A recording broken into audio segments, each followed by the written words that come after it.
தலைஞாயிறு கடைமடை பகுதிக்கு காவிரி நீர் வந்தது. பாசனத்திற்காக கிளை வாய்க்கால்களில் தண்ணீர் திறப்பு. மேட்டூர் அணை கடந்த 12ஆம் தேதி பாசனத்திற்காக திறக்கப்பட்டது. இந்த தண்ணீர் கடைமடை பகுதியான நாகை மாவட்டம் வேதாரண்யம் அருகே உள்ள தலைஞாயிறு பகுதியில் பாயும் அரிச்சந்திரா நதி ஆற்றிற்கு வந்து சேர்ந்தது.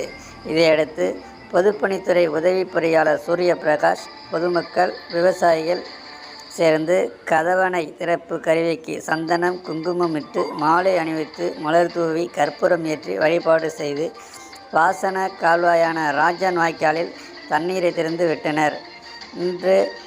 இன்னும் ஓரிரு தினங்களில் தண்ணீர் முழுமையாக பாசனத்திற்கு பகிர்ந்தளிக்கப்படும் என்றும் பொதுப்பணித்துறை அதிகாரிகள் தெரிவித்தனர்.